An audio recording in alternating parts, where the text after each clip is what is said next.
अगर आप यूरोप जाने का प्लान कर रहे हैं तो ये वीडियो आपके लिए है। शेंजन वीज़ा पॉलिसी क्या होती है, शेंजन वीज़ा की क्या कैटेगरीज़ हैं और कैसे आप अप्लाई करते हैं, क्या डॉक्यूमेंट्स अटैच करते हैं, सब कुछ आपको इस वीलॉग में मैं गाइड करूँगा। चलें स्टार्ट करते हैं।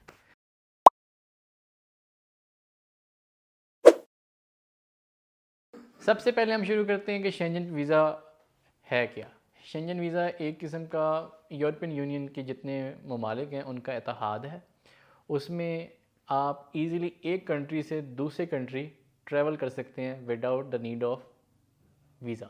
मतलब एक शेंजन वीज़ा ले लेंगे, उसकी अम्ब्रेला में आप मल्टीपल जो यूरोप की जितनी कंट्रीज़ हैं उसमें आप बआसानी ट्रैवल कर सकते हैं। ठीक है, बॉर्डर रिस्ट्रिक्शन नहीं होगी आपके पास। शेंजन वीज़ा की 4 टाइप्स हैं, type A, type B, type C, type D. सबसे पहले डिस्कस करते हैं टाइप ए को। टाइप ए जो होता है वो ट्रांजिट वीज़ा होता है। वो लोग एक्वायर करते हैं, जैसे कि हम शेंजन वीज़ा के लिए पाकिस्तानी लोग, हमें पाकिस्तान से यूएस या यूरोप के बाहर किसी और कंट्री में जाना है तो हमें वो टाइप ए रिक्वायर होगा। टाइप ए से मुराद ये है कि हम यहाँ से जा रहे हैं और हमारा ट्रांजिट जो फ़्लाइट है वो स्विट्ज़रलैंड से है, तो हमें टाइप ए कैटेगरी चाहिए होगी। हम टाइप ए जो वीज़ा लेंगे उसमें हम एयरपोर्ट से बाहर नहीं निकल सकते, हम एयरपोर्ट की प्रेमिसेस में रहेंगे और वहाँ जितना भी हमारा लैग है नेक्स्ट फ़्लाइट का वो हम एक्वायर करेंगे। नेक्स्ट आ जाता है टाइप बी। टाइप बी जो है बेसिकली ट्रांजिट वीज़ा ही कहते हैं इसको। और अगर आप पाकिस्तान से जा रहे हैं यूएस स्टेट्स की तरफ और बीच में आप बेल्जियम से लेट से आप गुजर के जा रहे हैं, ट्रांजिट आपका उधर है, तो आप वो टाइप बी एक्वायर करेंगे वीज़ा और उसमें आपको ये सहूलत दी जाएगी कि आप ज़्यादा से ज़्यादा 5 दिन आप बेल्जियम में रुक सकते हैं, आप सैर व तफरी कर सकते हैं, आप किसी अजीज़ व क़रीब से मिल सकते हैं, कोई बिज़नेस मीटिंग है वो कर सकते हैं और फिर आप यूएस स्टेट्स में चले जाएँ या कोई भी नॉन शेंजन स्टेट में। ये होती है टाइप बी। उसके बाद आ जाती है टाइप सी। टाइप सी जो है वो वीज़ा है जो मैंने भी एक्वायर किया था। अगर आप मेरा यूट्यूब देख रहे हो तो आपको अंदाज़ा हो चुका होगा। टाइप सी की कैटेगरी काफ़ी फ्लेक्सिबल है और उसमें आप मैक्सिमम ऑफ 90 डेज़ आप रह सकते हैं और एक कंट्री से दूसरे कंट्री जा सकते हैं। ठीक है, तो टाइप सी की कैटेगरी ये है। और इसकी मैं मज़ीद मालूमात बताता हूँ। टाइप सी के अंदर मज़ीद क्या कैटेगरीज़ होती हैं, वो ये होती हैं कि उसमें एंट्री पॉइंट्स डिफाइन होते हैं। सिंगल एंट्री के मतलब होगा कि 1 एंट्री लिखी होगी, आपका जब वीज़ा लगता है तो उस पर एंट्री के आगे न्यूमेरिकल 1 लिखा होगा। इसका मतलब ये है कि आपने जिस भी कंट्री में जाना है तो उसकी एंट्री एक है। फॉर एग्जांपल लेट्स से कि आप स्विट्ज़रलैंड गए हैं या मैं स्विट्ज़रलैंड गया हूँ, तो मेरी सिंगल एंट्री थी। इसका मतलब ये है कि जब मेरा वीज़ा लग गया है और जब मैं स्विट्ज़रलैंड लैंड कर गया हूँ तो मेरी एंट्री हो गई है। तो मैं अब इसके बाद इस कंट्री को 90 डेज़ के अंदर जब भी मैं छोड़ूंगा तो मेरा वीज़ा एक्सपायर हो जाएगा, मैं उसके बाद री एंटर नहीं हो सकता। सेकंड होती है इसमें मल्टी एंट्री। मल्टी एंट्री क्या है, उसमें यह है कि आप आएँ जाएँ कोई रिस्ट्रिक्शन नहीं है। उस पर MULTX लिखा होता है एंट्री के साथ। तीसरी कैटेगरी होती है आपकी डबल एंट्री, उसके आगे 2 लिखा होता है। डबल एंट्री का मुराद ये है कि मैं लेट्स से अगर स्विट्ज़रलैंड गया हूँ तो मैं उसके बाद उस कंट्री से निकल के किसी non European non Shenzhen visa policy की मतलब पाकिस्तान वापस आ गया और मैं फिर पाकिस्तान जा सकता हूँ उसी टाइम पीरियड के अंदर। ठीक हो गया, ये आपकी टाइप सी हो गई। इसके बाद आ जाती है स्पेशल कैटेगरी, होती है type D category. Type D category उन लोगों के लिए होती है, उन अफराद के लिए होती है जिन्होंने 90 दिन से ज़्यादा रहना हो, साल तक रहना हो।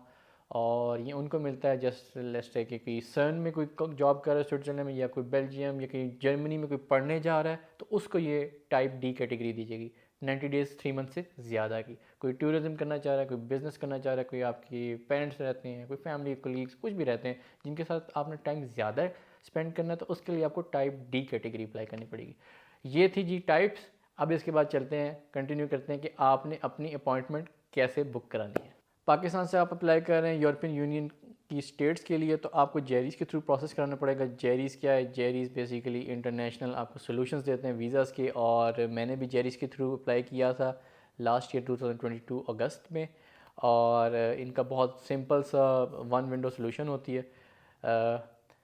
आपने सिंपल सबसे पहले अपॉइंटमेंट बुक करानी है जेरीज़ की। अगर आप इस्लामाबाद में तो उनका पार्क रोड चक शहजाद में ऑफिस है, जहाँ पे आप जाके अप्लाई कर सकते हैं और सबमिट करा सकते हैं डॉक्यूमेंट्स। अपॉइंटमेंट बुक कराने के लिए कुछ चीज़ें मैं आपको शेयर कर देता हूँ।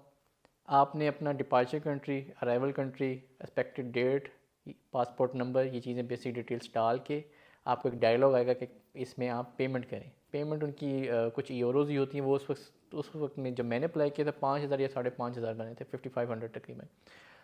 आप अपना क्रेडिट कार्ड, डेबिट कार्ड जो एक्टिव है, जो कि इंटरनेशनल ट्रांजेक्शन्स करता है, ऑनलाइन ट्रांजेक्शन्स करता है, उसको यूज़ करें, उसकी डिटेल्स डालें और प्रोसेस करें। मेरे से गलती ये हुई थी कि मैं अनफॉर्चुनेटली मैंने वो प्रोसेस नहीं कराया था, और जब मैंने नेक्स्ट टाइम मैंने अप्लाई किया, मतलब एक दिन के बाद कि यार मेरी कार्ड डिटेल्स एक्टिव हो गई हैं, तो मुझे अपॉइंटमेंट नहीं मिल रही थी। उन्होंने कहा सारी रिजर्व है, सारी रिजर्व है, सारी रिजर्व है। तो इसके लिए टिप ये होती है कि आप रिफ़्रेश करते रहें after an hour, after half an hour उस पेज को जहाँ पे आप अप्लाई करेंगे जेरीज का, और आपको एकदम से पॉपअप मिलेगा yes reserve, you can reserve a seat. उस वक्त आपने अपना टाइम कैश कराना है। और एस्टिमेटेड जो वेटिंग टाइम है मुझे 1 मंथ का मिला था फॉर स्विट्ज़रलैंड। हो सकता है डिफरेंट कंट्रीज़ के लिए ये डिफरेंट टाइम पीरियड हो, तो ये चीज़ आपने मद्देनज़र रखनी है। ये था आपका स्टेप 2। इसके बाद स्टेप 3 है। स्टेप 3 में आपने अपने एप्लीकेशन फॉर्म फिल करना है। एप्लीकेशन फॉर्म कहाँ से मिलेगा? आपका जो भी रिस्पेक्टिव कंट्री है जहाँ पे आप अप्लाई कर रहे हैं, Belgium, Germany, Switzerland, Italy, France, जो भी है, उनकी आप वेबसाइट आप सर्च करेंगे। मेरी वेबसाइट जो मैंने स्विट्ज़रलैंड के लिए अप्लाई किया था वो eda.ch इनकी डोमेन है, या आप स्क्रीन पे देख सकते हैं। इस पे आप जाएं, मैं डिस्क्रिप्शन में भी डाल दूँगा अगर आपने स्विट्ज़रलैंड के लिए अप्लाई करना है। इसमें आपको सब कुछ मिल जाएगा। आपको शॉर्ट टर्म वीज़े के लिए क्या रिक्वायरमेंट्स है, लॉन्ग टर्म के लिए क्या रिक्वायरमेंट्स हैं, अगर आपने असाइलम लेना है उसकी क्या है, एक एक चीज़ उन्होंने डिफ़ाइन की हुई है। और ये अपडेट होती रहती है वक्त के साथ साथ। तो मेक श्योर कि आप उनको कोई पुराना फॉर्म ना उठाएँ, रियल टाइम उनकी वेबसाइट पे जाके वो फॉर्म उठाएँ। ठीक हो गया, ये आपका स्टेप 3 है। स्टेप 4, आपने उस फॉर्म के साथ मज़ीद डॉक्यूमेंट्स क्या अटैच करने होते हैं, उसमें एक लिस्ट भी बनी होती है, चेक लिस्ट बनी होती है, आपको बताया होता है कि ये आपने लगाना है। Duly field application form best of your knowledge आपने फिल करना है उसको, कोई उसमें कोई फेंकी फेंकी नहीं करनी, ठीक है, ईमानदारी से फिल करें। उसके साथ अगर आपके कोई फैमिली एक्वेंटेंस बाहर हैं, कोई आपके वालदेन, बहन, भाई बहन है, तो उसके साथ फैमिली रजिस्ट्रेशन सर्टिफिकेट नादरा से इशूड हो जाता है, वो लगवाएं। उसकी एक अलग मैं वीडियो बना दूंगा कि FRC आप कैसे जनरेट करते हैं नादरा से, ठीक है।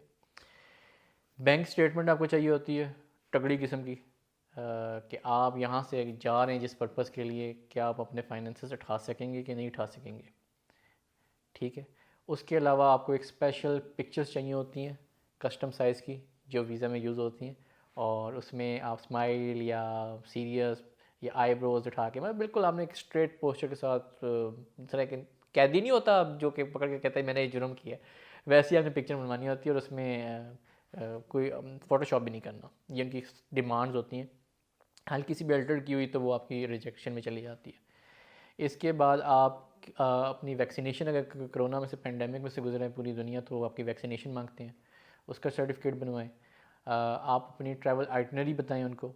ट्रैवल आइटनरी बनाने के लिए मैंने जो यूज़ किए थे, मैचलेस ट्रैवल्स यूज़ किया था ब्लू एरिया से, आमिर ज़ुबैरी साहब हैं, आप इनका फ़ोन नंबर स्क्रीन पे देख सकते हैं। बहुत ही कमाल के बंदे हैं। ये एक टेंटेटिव किस्म की आपको देनी पड़ती है कि यार इस वक्त मैं एक्सपेक्टेड मेरी फ़्लाइट है, तो ये मेरी फ़्लाइट बुक हो चुकी है। तो इनसे मैंने इंश्योरेंस भी करवाई थी आदम जी से। तो आपको इंश्योरेंस करानी पड़ती है, जो खुदा न खास्ता कोई मेडिकल एमरजेंसीज हो जाएँ तो उसकी इंश्योरेंस होती है। तो वो 30,000 यूरोज़ तक की कवरेज थी, और उसकी कॉस्ट मुझे 5,800 रुपये लगी थी, 5,800 रुपीज़ उस वक्त, आज से कोई 5-6 साल महीने पहले। इसके अलावा आपको पासपोर्ट की फ़र्स्ट कॉपी जहाँ पे आपका सिग्नेचर होता है वो, कोई पहले वीज़ा लगा हुआ वो, और CNSE की कॉपीज़ जमा करानी होती हैं। ये एक जनरल एक चेक लिस्ट होती है जो कि डिफाइंड होती है, लेकिन हो सकता है कि हर कंट्री के नहीं हमें ये एक्स्ट्रा डॉक्यूमेंट दें, तो वो आपको देखना पड़ेगा। ये जब आपने कंपाइल कर लिया अच्छी तरह, you are ready for the appointment. Appointment जो आपने महीना पहले या 1.5 महीना पहले बुक कराई थी, उसमें आप ये सारे डॉक्यूमेंट्स लेके जाएंगे। उधर आपके फिंगर इम्प्रेशंस आपके स्कैन किए जाएंगे, आपसे वीज़ा फ़ीस ली जाएगी। मेरे टाइम पे जो वीज़ा फ़ीस ली गई थी, आई गेस 22,000 थी उस वक्त, वीज़ा प्रोसेसिंग फ़ीस। ये नॉन रिफंडेबल होती है, और इसके बाद तकरीबन 2 वीक्स के टाइम लेते हैं, जिसमें ये आपका पासपोर्ट जेरीज लेके जाती है एम्बेसी, और एम्बेसी जाके प्रोसेस होता है। तो मेरा 12 दिन बाद अल्हम्दुलिल्लाह पासपोर्ट पे वीज़ा लगा हुआ था। दिस वाज ऑल जो मैं अपने प्रोसेस में से गुजरा हूँ, जो बेस्ट ऑफ माई नॉलेज है मैंने गाइड किया आप लोगों को। अगर आपका स्टिल कोई सवाल है, you can always ask me in the comments. मेरी कुछ और वीडियोस लगी हुई हैं। जब आप ट्रांजिट कर रहे हैं तो यूजुअली आपका इस्तांबुल या यूएई से ट्रांजिट हो रहा है, तो उधर आपको क्या मुश्किलात या वाईफाई फ्री कैसे मिल सकता है, वो आप वीडियोस देख सकते हैं, आखिर में मैं लगा दूंगा। और इसके अलावा कोई भी आपके जहन में सवाल आए, you can always ask me in the comments. बाकी मैं जनरली बताता जाऊँ, मैं पाकिस्तान आ चुका हूँ, पाकिस्तान से मैं रिकॉर्डिंग कर रहा हूँ। और मैं Switzerland, France, Italy, Germany, Belgium, Luxembourg, Netherlands, ये मुल्क टच करके आया हूँ। और बेस्ट ऑफ माई नॉलेज मैंने इनकी वीलॉग्स और गाइड्स लगाई हैं। कुछ मेरी मज़ीद गाइड्स आएंगी कि आइटनरी आपकी लिविंग, एयरबीएनबी बुकिंग से कैसे आप अकोमोडेशन लेते हैं, क्या कॉस्ट आएगी, खाने पीने के हिसाब से भी मैंने कुछ अभी मज़ीद लगानी है। तो स्टे ट्यून्ड। और अगर आपने मेरा यूट्यूब चैनल सब्सक्राइब नहीं किया तो कर लें, क्योंकि ये आपके लिए डेफिनेटली बेनिफिशियल होगा। ठीक है, आपको last but not the least, अगर आपको ये वीडियो पसंद आई है तो अपने अजीज़ों के साथ ज़रूर शेयर कीजिएगा।